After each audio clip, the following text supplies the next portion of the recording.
હાય friend, આજે આપણે બનાવી રહ્યા છીએ દાળ બાટી. એના માટે મેં મિક્સ દાળ પલાળીને બાફીને રાખેલી છે. હવે આપણે દાળ બાટી દાળનો વઘાર કરીશું, પછી આપણે બાટી બનાવીશું. એમાં આપણે જોઈશે ટમેટા, કોથમીર, લીલા મરચા, ઝીણા કાપેલા, ડુંગળી અને આદુ મરચાની પેસ્ટ. હવે હું અહીંયા નાખીશ, તેલ ગરમ થવા રાખીશ.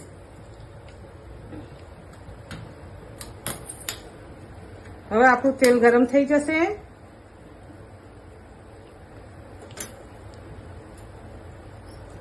હવે આપણું તેલ ગરમ થઈ જવા આવ્યું છે. હવે હું એમાં નાખીશ આદુ લસણની પેસ્ટ.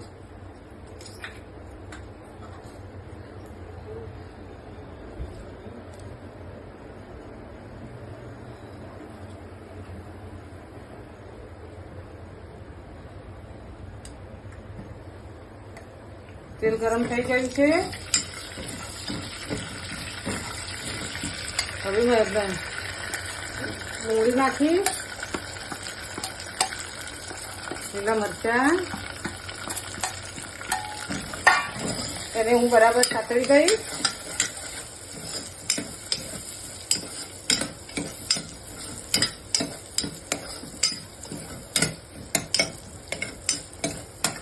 ટમેટા નાખી દઈશ.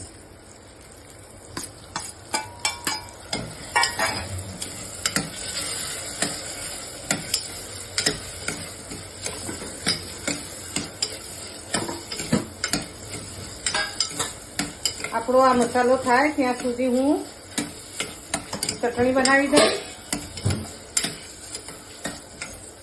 લસણ, ડુંગળી, ટામેટા આપણા થવાઈ જેવા આવ્યા છે. હવે એમાં હું મસાલા નાખી દઈશ.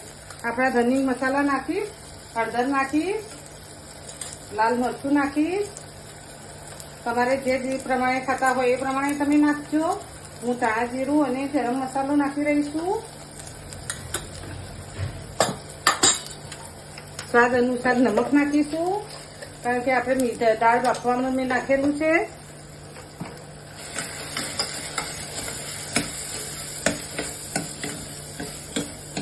આ મસાલો આપણે થોડો બરાબર થવા દઈશું. આપણો મસાલો સરસ થઈ ગયો છે, એમાં તેલ ઉપર આવી ગયું છે.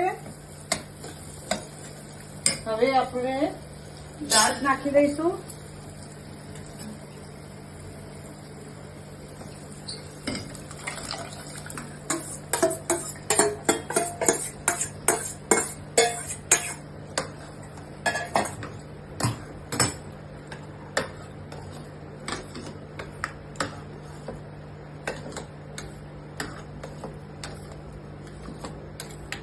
તમે જે પ્રમાણમાં ખાતા હોય એ પ્રમાણમાં પાણી નાખજો, જ્યાદા પાતળું. હું અહીંયા થોડું પાણી નાખી રહી છું.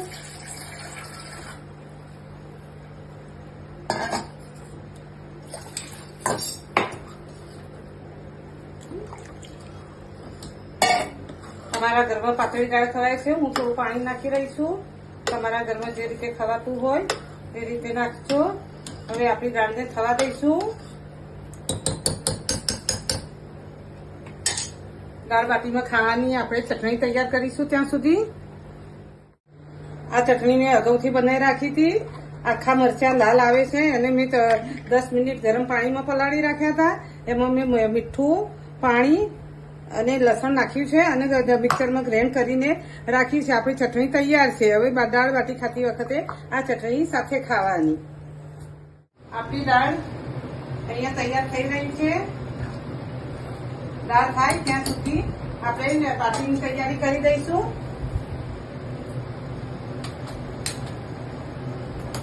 આ અપમનો તવો લીધો છે મુએ. આમ તો બાટીનું કુકર આવે છે એમાં થાય, પણ અત્યારે હું અહીંયા અપમનો તવો લઈ રહી છું. એમાં સારી અને સોફ્ટ અને ક્રિસ્પી બને છે. આ બાટી મેં પહેલેથી તૈયાર કરી રાખી છે. આ બાટીમાં ઘઉંનો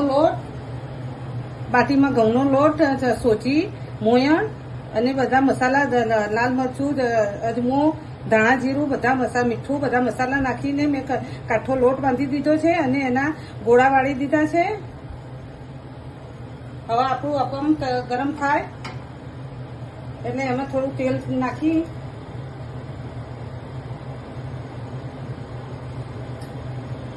દઈશું.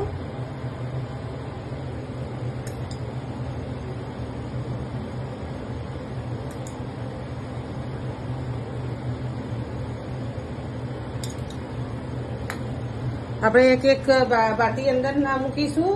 અપમ ગરમ થઈ ગયું છે, એક એક બાટી અંદર મૂકીશું.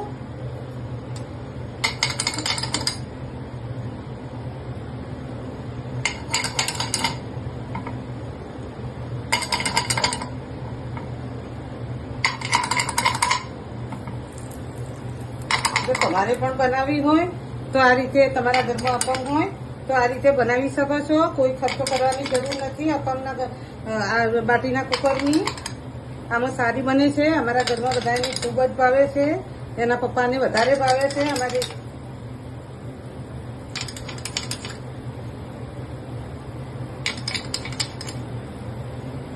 હવે આપણે એને ઢાંકીને થવા દઈશું.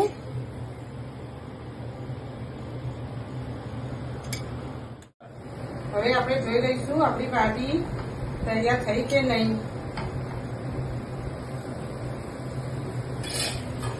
તમે જોઈ રહ્યા છો દર્શકો, આપણી બાટી તૈયાર થઈ ગઈ છે. હવે આપણે બાટીને ફેરવી દઈશું.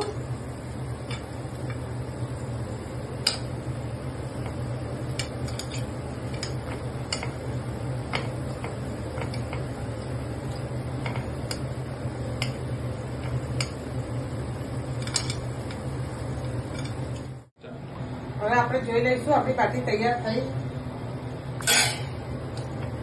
તમે જોઈ રહ્યા છો આપણી બાટી બહુ સરસ તૈયાર થઈ ગઈ છે. હવે આપણે એને કાઢી દઈશું. બાટીને કાઢી અને ઘીમાં ડબોળી દેવાની. ડબોળીને બહાર કાઢી દેવાની.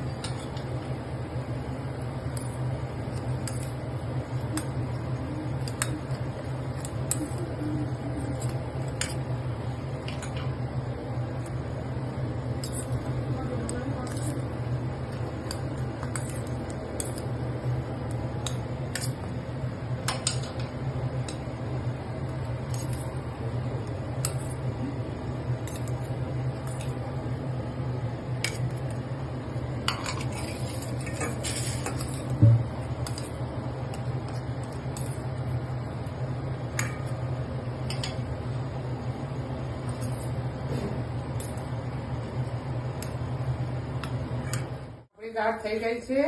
હવે હું એમાં દાણા કોથમીર નાખી દઈશ.